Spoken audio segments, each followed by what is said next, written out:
sin. Oh, I just turned myself off. There we go. We're talking about sin today. And that can be kind of difficult. And I think the best way to talk about sin is to talk about our old pal Peter. I think that's the best way. But we are continuing this sermon series called the Forgiving Challenge. It's part of the whole Red Letter Challenge series.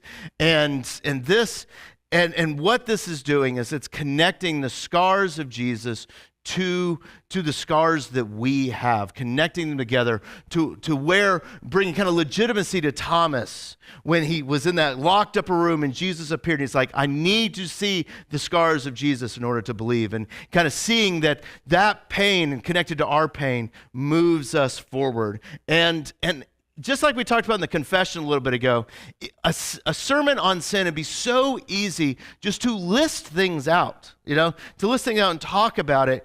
But that sounds incredibly boring to me, and I would like to bore everyone else in a different way.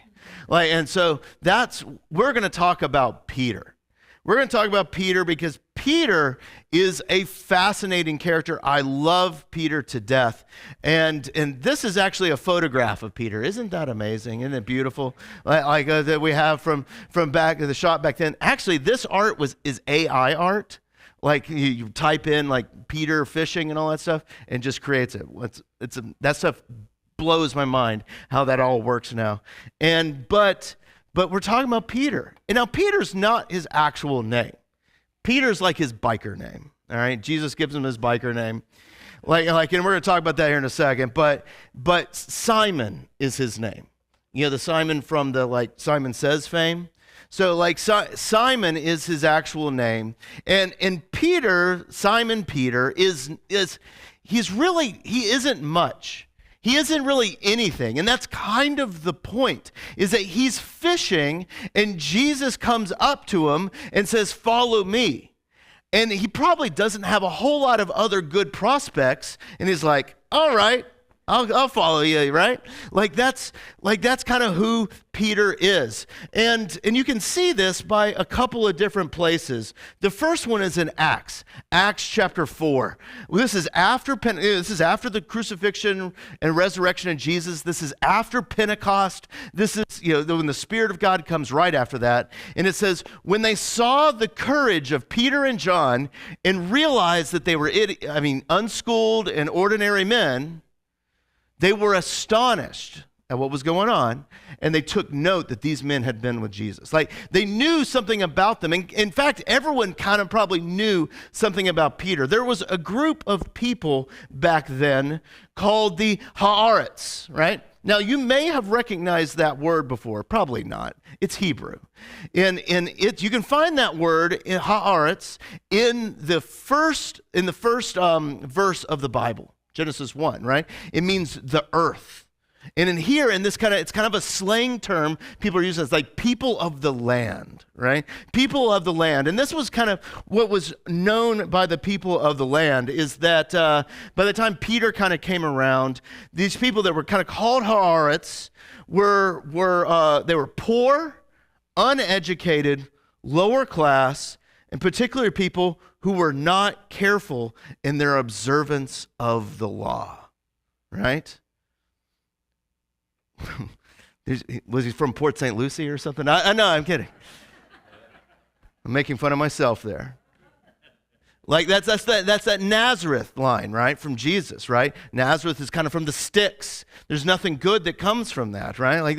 It's also kind of like that's where Jesus kind of came from. That's kind of this whole sense that Peter came from nothing. And I love the sense from that one commentary that said that these people were probably ones that were not careful in their observance of the law. It's we kind of have it doesn't really fit too much anymore, but the rednecks, I always got to pick on Yeehaw Junction, that's it's this type of when you ask, and you would ask Peter, it's like, when's the last time you went to synagogue, Peter? He's like, Passover? Like that's, something like that. Like, it's just Yom Kippur. I should have been there, So like they're doing, he's probably that style of guy. Like he's just going around, right? And yet Jesus comes to him and says, follow me, and I'll make you fishers of men. This is key in the beginning of the story of Peter. Because Jesus didn't go, all right, Peter, quick, tell me what the sixth commandment is. And don't do the Baptist numbering, do the Lutheran numbering, right? Like, do all that. And some of you are like, there's different numberings? Yes. It's confusing, all right? Like so it's like, what's that? He doesn't go like, well, what is the small called articles? What is the 35 bits of the 35 points of the Augsburg Confession? He doesn't do any of that, right?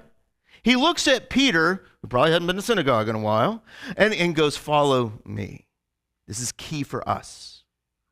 Because Jesus isn't waiting for you to impress him, right? He's already impressed with me. He doesn't have to be impressed with you, all right?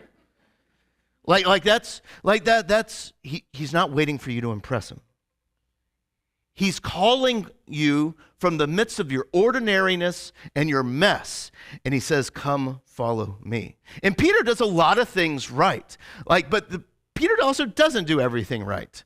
I understand. I love the story of Peter because he starts off so minimum, right? He's just so low, like from the very beginning. But Peter's got a couple of diseases that I know I have as well. One of them is foot and mouth disease. Like it just happens, right?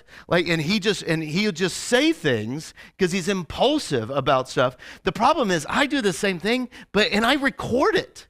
It's not smart. Right? It's not smart. And Peter does a lot of the same stuff. Like there's one of my favorite stories about Peter is that Jesus and the boys are sitting and they go to Caesarea Philippi. Caesar's Philippi. It's a city that was built for Caesar, right?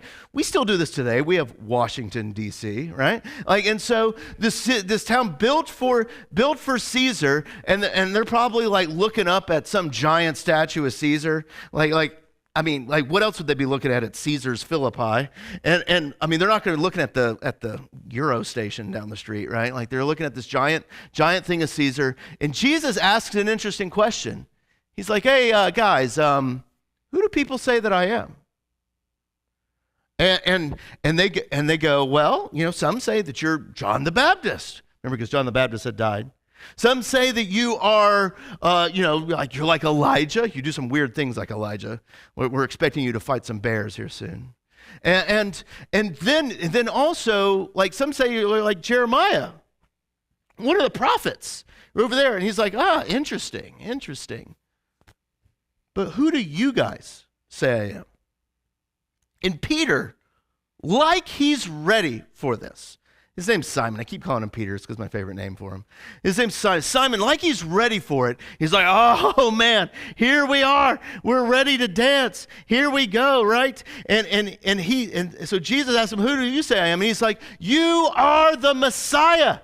You are the one that is to sit on David's throne. You are to be the king. You are to take like Herod and you are to remove him, push him down the stairs, get rid of Caesar, sit upon that throne because you are son of the living God, as they stare at the living God of Caesar's images all around them, right? Like huge statement for Peter to say. And Peter is confident in what he's saying too. He's like, yeah, that's right. You heard it. You heard me say it. You heard me say all those good things about Jesus. And then Jesus continues with saying, blessed are you, Simon, son of Jonah. All right, we got to pause for just a second. So, for those of you that like to read and do homework and all of those things, I thought about this last night, but I didn't look into it at all because I watched the NASCAR race. But Jesus was there. It's okay, right? Like so Simon, son of Jonah, is he talking about his dad, or is he talking about Jonah, like Jonah and the whale Jonah? Look up in that. Tell me what you find later on if you find anything at all. So Blessed are you, Simon, son of Jonah, for this was not revealed to you by flesh and blood, but by my Father in heaven. What he's saying here is cataclysmic, so much different. The reason why you're able to confess that Jesus is the Messiah is not because you finally finished reading all 40 days of the Being Challenge from last year, right? It's not because you finished being able to read the Bible in a year. It's not because you finally went to church for a whole month, right? Like every time those doors were open, you were there, right? It's not because you finally did anything good to fully understand. It's by the Father, by the Spirit indwelling in you that enabled you to say that confession of the faith that Jesus is the true Messiah who is going to save us. And he says that it is the Father, by his Spirit, that has enabled you to say these things. And then he goes, Peter, I'm going to even change your name. Peter. Simon, I'm even going to change your name. I'm going to call you Peter, Petros, which means rock.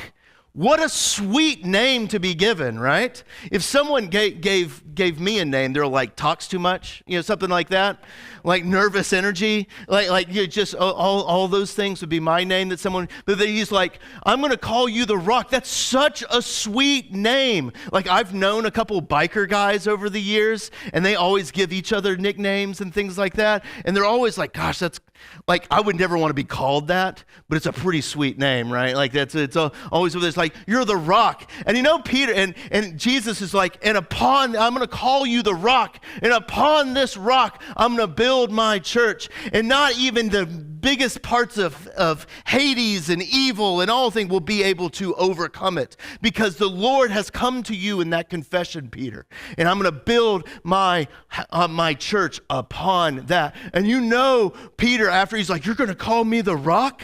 And he started flexing his muscles a little bit, and he's like, oh man, this is amazing. Do you smell what the Rock is cooking, right? Like, and he starts yelling it out, like looking at all these people, like, my name's the Rock, here I am. He's like, do you smell what I'm cooking? He goes, we're all going to my house tonight. We're going to put some stuff on the grill, and you're going to be able to smell it. It's going to be wonderful. I'm going to go grab some charcoal, and I'm going to light it, and it's going to be great. We're even going to put some pulled pork on that. Oh, wait. No, we're not. That's not till Acts chapter 9, right? We're going to put some fish on that, right? Like it's going to be great. You're going to smell it. And it's going to be wonderful, right? That's what Simon is doing it. The problem is Jesus keeps going. And Jesus says just a few verses later, from that time on, Jesus began to explain to his disciples that he must go to Jerusalem and suffer many things. Excuse me, what? Suffer many things at the hands of the elders and the chief priests and the teachers of the law. Did you not just hear what I said, Jesus? I said that you are going to be the Messiah. You're going to sit upon that throne. All those people that you're saying you're going to suffer under are going to be the ones lifting you up, because as soon as they see what I see, that's what's going to be happen. And then Jesus keeps on going and says that he's going to be killed and the third day raised to life. Oh my goodness. Like, and Peter's like, is shell-shocked, because Peter realizes something. Peter's all filled with himself now. He's talking about, like you're smelling what the Rock is cooking and all that stuff. He's filled it, but he realizes as soon as Jesus starts talking like this, he's like, no, because Peter knows something. He knows that he's actually that guy who's a fisherman. And the only reason why he's anyone, the only reason why he feels great about right now is because Jesus has elevated him to that. And if Jesus goes away, then Peter goes away. The Rock goes away, and he just becomes Simon again. It's such a sweet name, the Rock. He knows that. And he knows it so much that he grabs Jesus by the head. It's like, let's go for a talk. He grabs Jesus, takes him aside, and begins to rebuke him. Rebuke's an interesting word right there. Begins to rebuke Jesus. I think you could use the word denial. We don't use it there because it comes up later. But I think it's an interesting word there. He's like, never, Lord. That will never happen to you. Your rock I will be your rock, boo. I'll be your Huckabee. Like that whole thing. Like Jesus. And Jesus looks at him and goes, get behind me, Satan. You are a stumbling rock to me. Because you don't have in mind the concerns of God. You're only concerned about yourself, Peter. You're only concerned about your... And this here absolutely slays me every time I read it.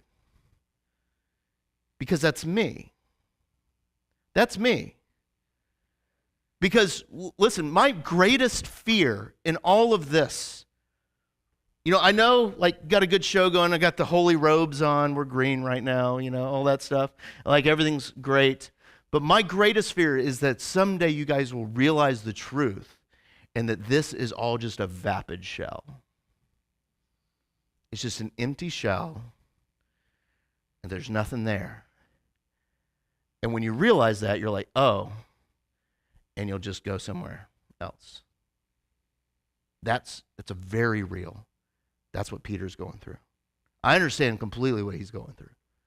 Because he knows there's nothing there outside of all that. He knows that. But the thing is Peter, in order to maintain himself, to maintain his image, to maintain what he's got going on now, he has to bring Jesus off to the side. It's like, I don't care if I have to minimize your suffering. I don't care if I minimize your pain, minimize all these things. I need to be lifting myself up. If you go away, it's not good for me. This is the human concerns that Jesus is talking about.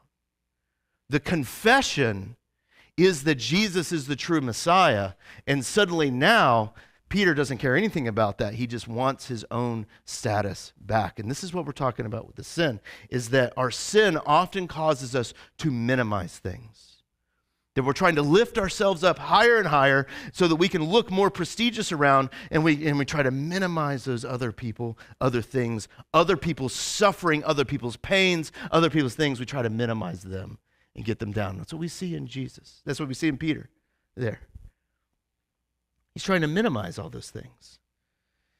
And he continues to do that. We continue going through, and we get to the point where it was our gospel reading where Jesus is sharing the Last Supper with them. And in the midst of that Last Supper, Jesus looks at all the disciples and he's like, one of you will betray me. And they all collectively clutch their pearls instantly. They're and begin to fan themselves. They're like, well, I declare. They're like a bunch of Southern belles all of a sudden, we will never deny you, Jesus. We'll never deny you. And Peter gets on his high horse about it. He's like, it'll never happen. I'm your rock. I'm yours. You name me this. I am all of this. I will even go to prison for you. I'll even go to death for you, Jesus. Right? And Jesus looks at him and goes, even before the rooster crows, before the morning, you will deny me 3 times. Oh my goodness. And Peter, just imagine hearing those words. You're going to die. He's no, it won't. And Jesus ends up being arrested, and Peter pulls a sword, cuts off some ears, does all these things, and Jesus is stop it. Stop it. And Peter's probably just confused and doesn't know what to do, doesn't know what to say, any of those things. And then we get to the point where Jesus is arrested, sitting there, and Peter goes to this kind of outer court. And we get to this verse. And it says, a servant girl, slave, right? A servant girl If there was ever any person that was lower than what Peter was, the Haaretz, right? It would be this girl. It's not like he was talking to Caiaphas the high priest. It's not like he was talking to Pontius Pilate himself. It's not like he was talking to the guy who lifts a bunch and drinks way too much whey protein. Like, he's not talking to anyone of substance there. He's talking to anyone that's around them that is below his status. And she goes, this man was with him. And he doesn't even stand up to Jesus against her. Stands up for Jesus against her. He's so worried about being that empty shell. He's willing to, he's just trying to push everything down and push everything down. And his sin is just getting revealed all around him. And another guy comes up to me, and this guy was with him. And another guy comes up to him, this guy was with him. And he denies both times. And the way the story is told, it's almost like when that third one hits, when that third denial hits, it's like the words come out of his mouth at the same time, like the rooster comes up. And then some of the most savage, is that the right word? Words that were ever written down. Like Peter denies Jesus, roosters crow in the distance, and Jesus makes eye contact with Peter from across the way. That's like when I was a young boy and I was doing something bad, and suddenly I could feel like the burning gaze of my mother. And like she's staring at you, you know, like denies rooster, and he's like, oh no, and looks at Jesus. In everything that Peter's been trying to build, this house of cards that is his sin, trying to become the great. I mean, one of the funniest things I think about the Last Supper with Jesus is that the disciples are all arguing about which one of them is the greatest, right? And you're like, you guys, no one would ever do that. You guys have never been to a pastor's conference before.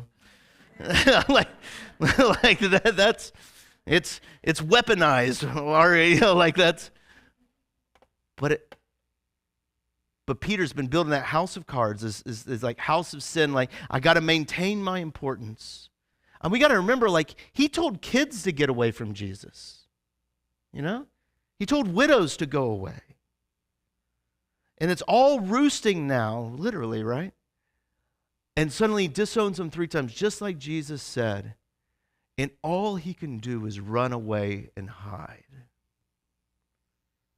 Run away and hide and weep bitterly. Because he has been completely minimized. And I get that. Because there's been times when I've said things and done things I didn't intend to, or just anything like that, and I've hurt people that were close to me. And I just wanted to hide. Just make the situation just go away, you know, like there's those times when just something caused that just made it all rip apart around us, and it's just I just needed to go away. It's like I get that, and it's just hurt and pain, and just Peter is just living in it, and he's probably like, you know, kicking pine cones, going like, my heart's a rock right now, you know, like. That's all I am. So much so that he and the other disciples locked themselves into a room. And so my question for us today is, why is Peter's story written like that? Peter is, aside from Jesus, is the most fleshed out disciple. Like, we know more about Peter than any of the others. Why? And I think that's because he's meant to be a mirror for us. That I'm Peter. I'm impulsive. I say dumb stuff a lot. I am nothing at the beginning there, but as soon as I get a little bit of momentum behind me, I'm suddenly like, yeah, nothing stinks on me, right? And then it comes crashing down again. Like, I am Peter. I make all these bold proclamations. I'll always stand up for you. And then when it starts getting difficult, I'm gone. You know, it's Peter is doing all these things and all these things. He is us. And that confession of God through Peter is our confession. That confession of the faith that it is here with us, that is his confession is our confession. But also Peter's denial is our denial. The sin and the struggle. Him locking himself in a room with those disciples, scared of everything. That's me and that's you. We're Peter. And his story isn't in those Gospels so that we could be like, ha ha, Peter, you're so dumb. Like, look at how dumb you are. And like we make him into a punching bag. But it's to show a mirror to ourselves and go, that's me. That I have even denied Jesus. I've denied his scars. I've denied all of that. And my sin has put them there, right? But at the end of the Gospel of Mark, it has one of my favorite lines in it. The end of the Gospel of Mark, chapter 16, Jesus comes out of the tomb. He comes out of the tomb, rises again. He even scares a couple of our favorite ladies in the Bible, right? He scares them, and an angel comes up and appears to the ladies, and he says it's okay, but that angel then tells the ladies this message. He says, go tell the disciples and Peter, basically that he's alive. Go tell the disciples and Peter. Why does he name Peter especially? Why didn't you just leave it with the disciples? Go tell the boys. It's because we're supposed to see ourselves in Peter. And that in the resurrection account, which we're connecting to the resurrection of all things, we see the very messenger of God come to us. And he says, go tell the disciples and Judy that I'm alive. Go tell the disciples and Ed that I'm alive. Go tell the disciples and Sabina that I'm alive. Go tell the disciples and Cris that I am alive.